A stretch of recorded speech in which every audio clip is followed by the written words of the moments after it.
Assalamualaikum warahmatullahi wabarakatuh. Salam semangat, semoga kita semua dalam keadaan sehat dimanapun berada. Selamat berjumpa kembali dalam Ujar Unpam Mengajar. Saya Suwandi, dosen dari program studi administrasi perkantoran D3, Fakultas Ekonomi dan Bisnis Universitas Pamulang, akan menemani teman-teman semua dalam membahas materi pada mata kuliah manajemen perkantoran yang berkaitan dengan desain tata ruang kantor. Pada episode kali ini, materi utama yang akan kita pelajari yaitu pertama, memahami pengertian tata ruang kantor. Yang kedua, memahami tujuan pengaturan tata ruang kantor. Ketiga, memahami asas-asas tata ruang kantor. Yang keempat, memahami macam-macam tata ruang kantor. Dan yang kelima, memahami peran tata ruang kantor. Dalam melaksanakan pekerjaan administrasi, salah satu faktor yang sangat penting dan menentukan berhasil atau tidaknya pekerjaan tersebut adalah penyusunan tempat kerja dan penempatan peralatan kantor yang memerlukan penanganan secara khusus. Namun, sebenarnya apa sih yang disebut dengan desain tata ruang kantor? Tujuan atau asas-asasnya seperti apa? Serta macam dan peranan tata ruang kantor itu seperti apa? Materi ini akan disajikan sampai 30 menit ke depan. Jadi, jangan sampai terlewatkan. Tonton terus di Sasmita Jaya TV, berbagi untuk negeri.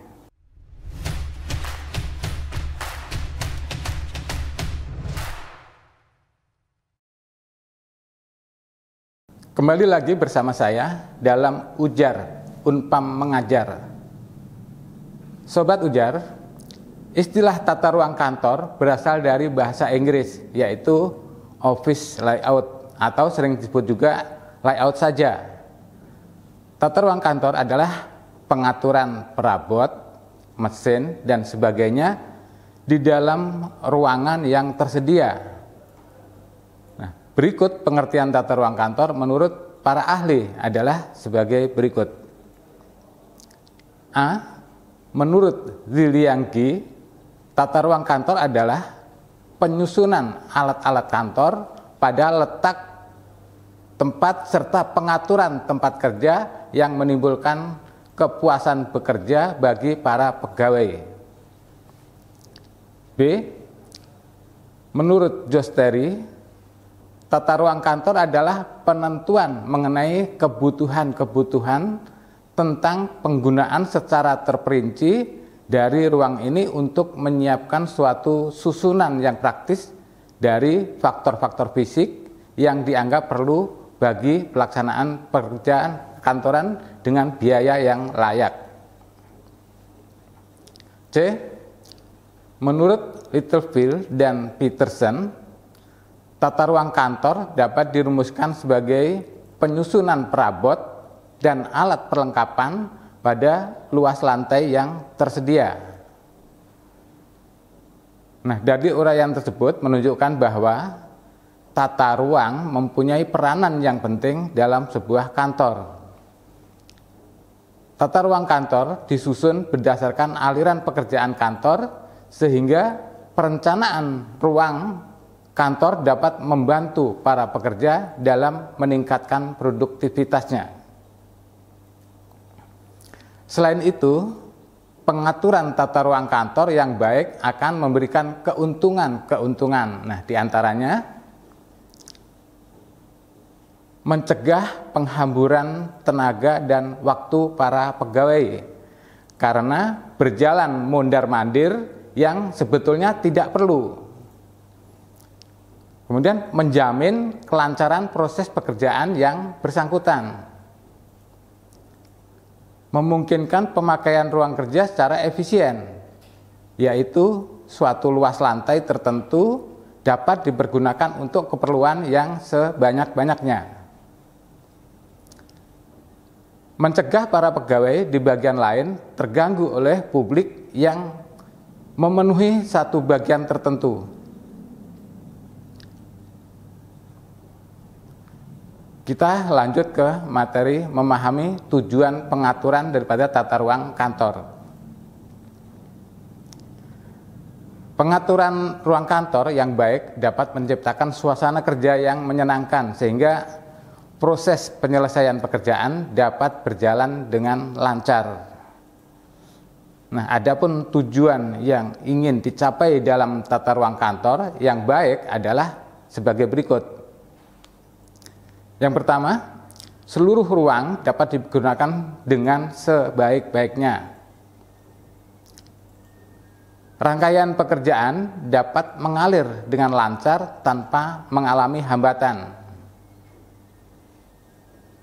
Ketiga, kesejahteraan dan kepuasan para pegawai dapat terpelihara dengan baik. Yang keempat, pengawasan mudah dilaksanakan.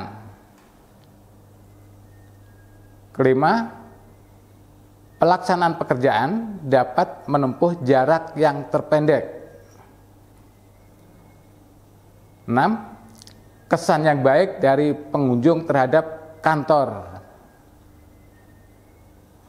7. Susunan tempat kerja dapat digunakan untuk kepentingan berbagai kegiatan pekerjaan kantor dan sewaktu-waktu dapat diubah. Baik Sobat Ujar, kita lanjut ke materi memahami asas-asas tata ruang kantor.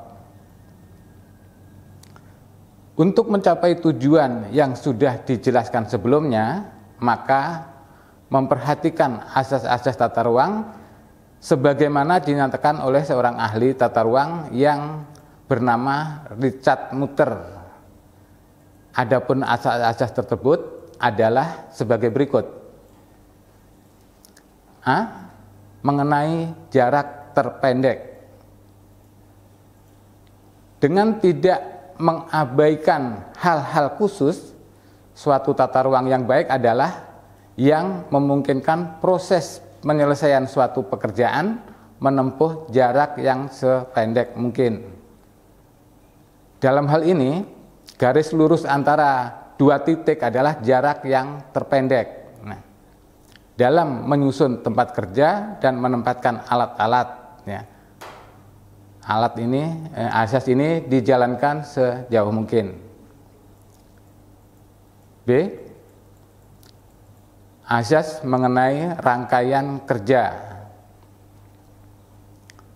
Tata ruang yang baik adalah yang menempatkan para pegawai dan alat-alat kantor menurut rangkaian yang sejalan dengan urutan-urutan penyelesaian pekerjaan yang bersangkutan. Nah, asas ini merupakan kelengkapan dari asas mengenai jarak terpendek. C. Asas mengenai penggunaan segenap ruangan. Tata ruang yang baik adalah yang mempergunakan sepenuhnya semua ruang yang ada. Ruang itu tidak hanya yang berupa luas lantai ataupun ruang datar, melainkan juga ruang yang vertikal ke atas maupun yang ke bawah. Jadi sedapat mungkin tidak ada ruangan yang dibiarkan tidak terpakai. D. Asas mengenai perubahan susunan tempat kerja. Tata ruang yang baik adalah yang dapat diubah atau disusun kembali dengan tidak terlampau sukar atau tidak memakan biaya yang besar. Nah, demikianlah beberapa pedoman yang harus dijadikan pedoman apabila hendak menyusun tempat kerja yang baik untuk kerja perkantoran, baik perusahaan maupun lembaga pendidikan. Kita lanjutkan pembahasan ke materi memahami macam-macam tata ruang kantor. Pada dasarnya dikenal 4 macam tata ruang, yaitu A. Tata ruang berkamar adalah ruang untuk bekerja yang dipisah atau dibagi dalam kamar-kamar kerja. Adapun tata ruang kantor berkamar mempunyai kelebihan, diantaranya adalah konsentrasi kerja lebih baik, pekerjaan yang bersifat rahasia dapat lebih terjamin atau terlindungi.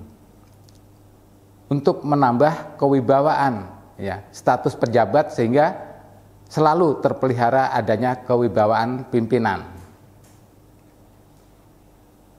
Kelengkapan alat-alat kantor lebih terjaga. Tidak bising karena di ruangan tertutup. Untuk menjamin keberhasilan kerja dan merasa ikut bertanggung jawab atas ruangan yang merasa ikut memiliki. Sedangkan kekurangannya adalah sebagai berikut. Komunikasi antar pegawai kurang efektif dan terkesan individualis. Biaya pengadaan ruangan relatif lebih besar karena ruangan perorangan. Pengawasan jadi lebih sulit, kecuali jika ada CCTV. Memerlukan ruangan yang luas. Pemakaian ruangan kurang luas apabila ada perubahan dan perkembangan organisasi. Kemudian yang B, tata ruang kantor terbuka atau open plan office. Dalam ruang besar untuk bekerja yang ditempati oleh beberapa pegawai yang bekerja sama-sama di ruangan termaksud tanpa dipisahkan oleh penyekat. Keuntungan dari tata ruang kantor terbuka itu adalah mudah dalam pengawasan, pengaturan cahaya, udara, pengaturan warna dan dekorasi. Luas atau fleksibel apabila diperlukan perubahan ruangan dan tidak memerlukan biaya yang tinggi. Sedangkan kerugian tata ruang kantor terbuka adalah mudah untuk mengadakan hubungan langsung, pengawasan penyeragaman kerja dan pembagian peralatan kerja. Biaya lebih hemat atau murah untuk pemeliharaan ruangan kerja. Penggunaan kelengkapan ruangan dan peralatan penggunaan telepon dan lain-lain. Kemungkinan timbul atau terjadi kegaduhan atau kebisingan, rendah rasa privasi. Pegawai sulit untuk melakukan pekerjaan dengan penuh konsentrasi.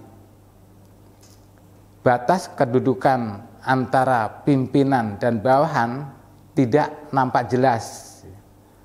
Pekerjaan yang bersifat rahasia sulit dilakukan. Kemungkinan nampak adanya tumpukan-tumpukan berkas atau kertas dan peralatan kerja lainnya, sehingga mengakibatkan pemandangan yang kurang baik. Yang C, tata ruang kantor berhias atau berpanorama atau taman. Adalah ruang untuk bekerja yang dihiasi oleh taman dekorasi dan lainnya.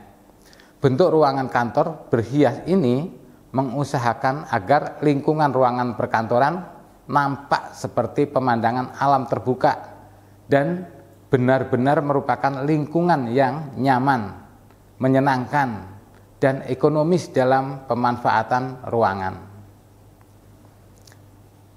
Keuntungan tata ruang kantor berhias atau berpanorama, para pegawai akan merasa nyaman dan betah bekerja. Ketegangan saraf dapat berkurang atau dihindarkan.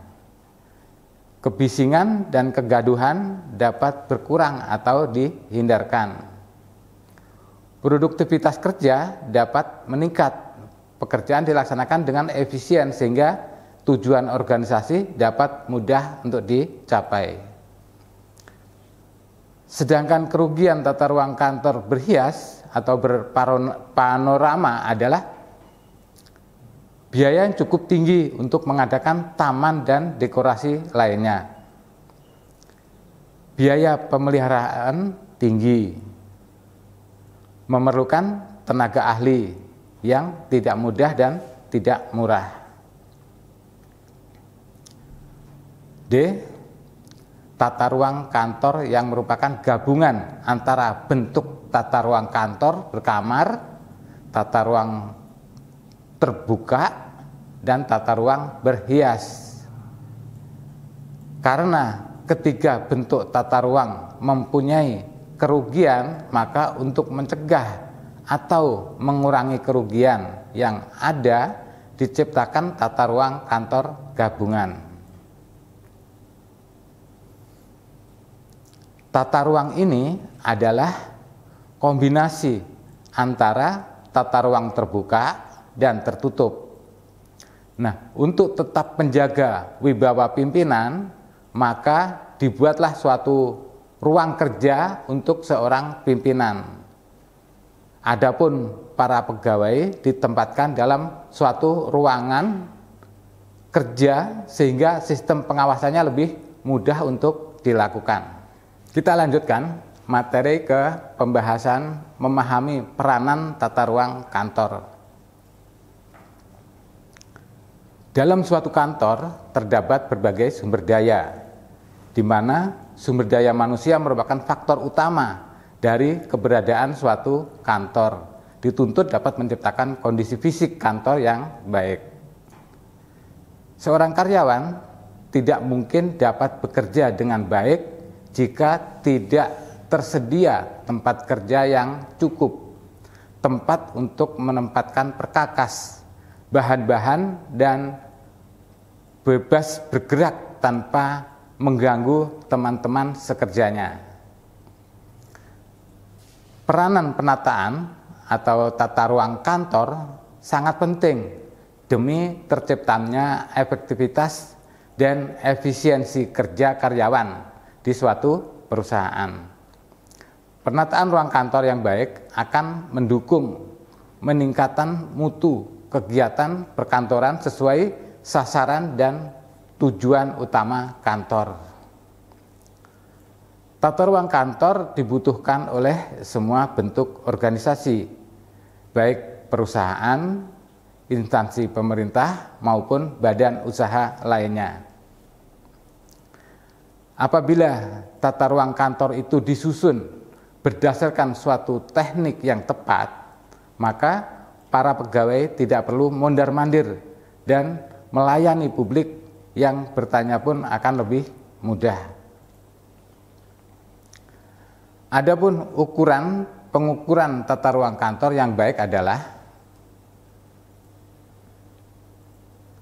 suatu tata ruang kantor yang baik adalah suatu pengaturan tempat kerja yang dapat mengakibatkan pekerjaan kantor menjadi lancar dan efisien.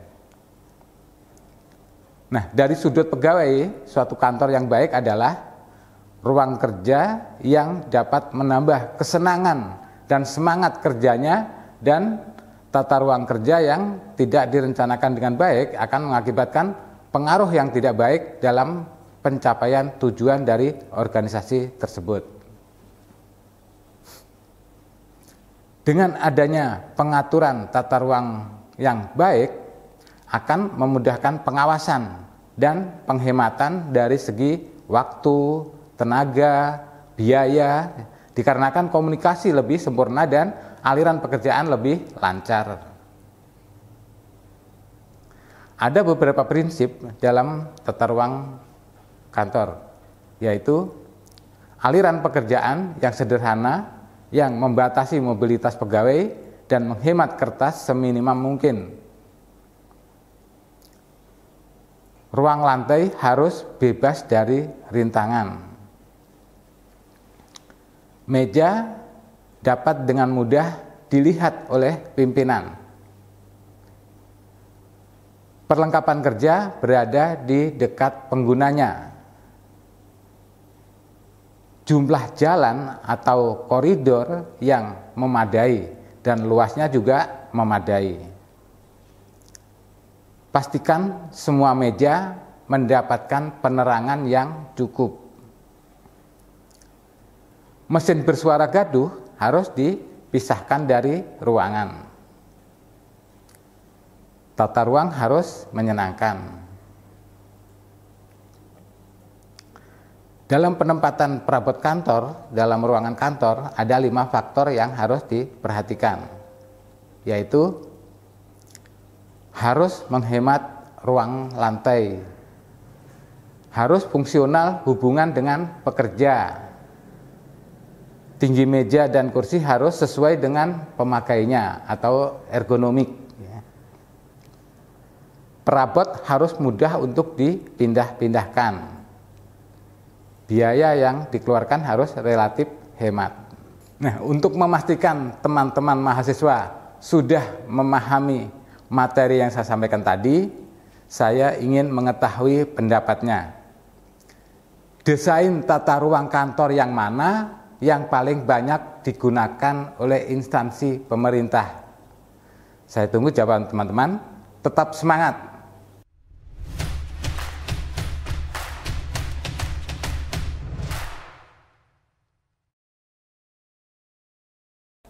Sobat Ujar, tak terasa kita sudah berada di penghujung acara.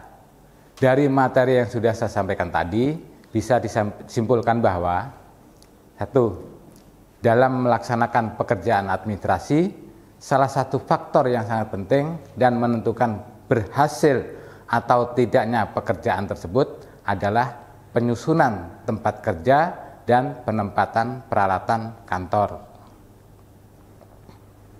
Yang kedua, tata ruang kantor disusun berdasarkan aliran pekerjaan kantor sehingga perencanaan ruangan kantor dapat membantu para pekerja dalam meningkatkan produktivitasnya.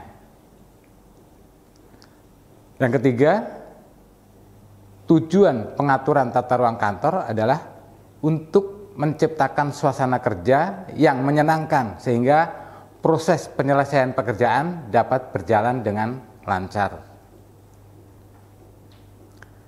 Yang keempat, azas tata ruang kantor, azas mengenai jarak terpendek dengan tidak mengabaikan hal-hal khusus suatu tata ruang yang baik adalah yang memungkinkan proses penyelesaian suatu pekerjaan menempuh jarak yang sependek mungkin. Asas mengenai rangkaian kerja.